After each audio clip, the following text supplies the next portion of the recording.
কৃষক বন্ধু চ্যানেল থেকে প্রত্যেক দর্শক চাষি ভাই এবং আমার দাদা ভাই বন্ধুদের ধন্যবাদ জানিয়ে আজকের ভিডিওর মূল টপিকটা হলো মেঘনা করলা চাষ।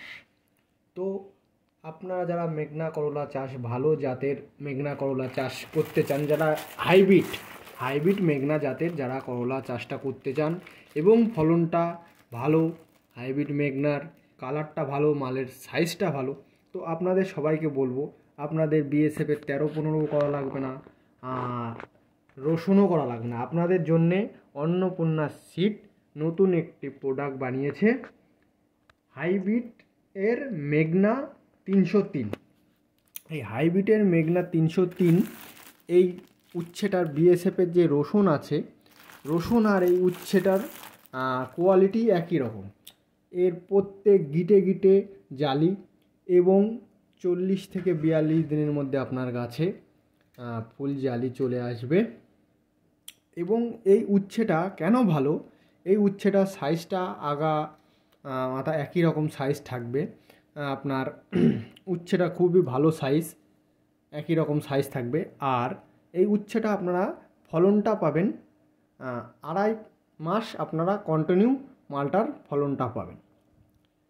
আর এই উচ্ছেটার আরেকটা গুণ হলো, এই উচ্ছেটার আপনার রোগ ব্যাধি খুবই কম।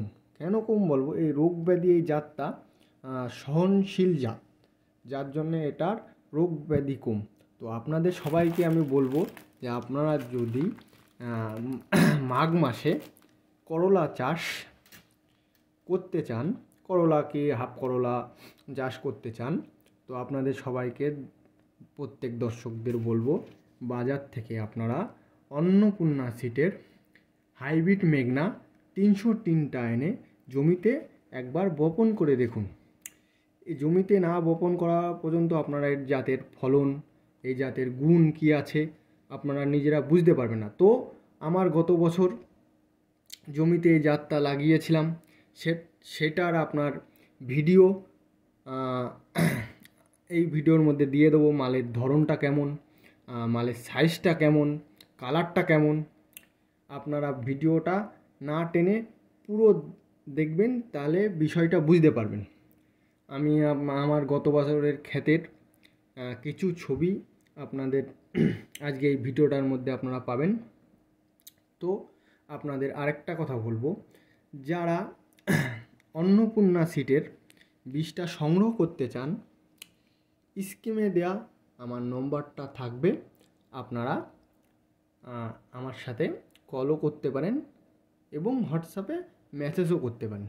তো আপনাদের সবাইকে বলবো যে আপনারা যদি মেঘনা চাষ করতে ইচ্ছুক, তো বাজার থেকে অন্নপূর্ণা সিডের হাইব্রিড মেঘনা 303টা এনে আপনারা জমিতে বপন করুন। এটার বপন করার টাইম হলো আপনার মাঘ মাসের 10 তারিখ থেকে আপনার কার্তিক মাসের 5 তারিখ পর্যন্ত এই উচ্ছেটা জমিতে বপন করা যায় অথবা জমিতে বীজটা আপনারা বপন করতে পারবেন। এই উচ্ছেটা আপনার 40 থেকে 42 দিনে ধরন আসবে। উচ্ছেটার কালারটাও ভালো এবং প্রত্যেক গিটে গিটে এটার ধরন। এই উচ্ছেটার আপনার ডোগার গিটটা হয় ঘন, যার জন্য এই উচ্ছেটার ফলনটা বেশি এবং 2.5 থেকে 2 মাস এটা কন্টিনিউ একভাবে মালটা দেবে এবং খুবই ভালো। তো কৃষক বন্ধু চ্যানেলের প্রত্যেক দর্শক ভাইদের আজকে ধন্যবাদ জানিয়ে আমার ভিডিওটা আমি এখানে সমাপ্ত করলাম। এই ভিডিওটি যদি আপনাদের ভালো লেগে থাকে তাহলে আমার চ্যানেলটিকে সাবস্ক্রাইব করে পাশে বেল আইকনটা অল করে দেবেন, যাতে পরবর্তী যখন আমি ভিডিও ছাড়ি সবার প্রথমে আপনাদের কাছে যাতে ভিডিওটি চলে যায়।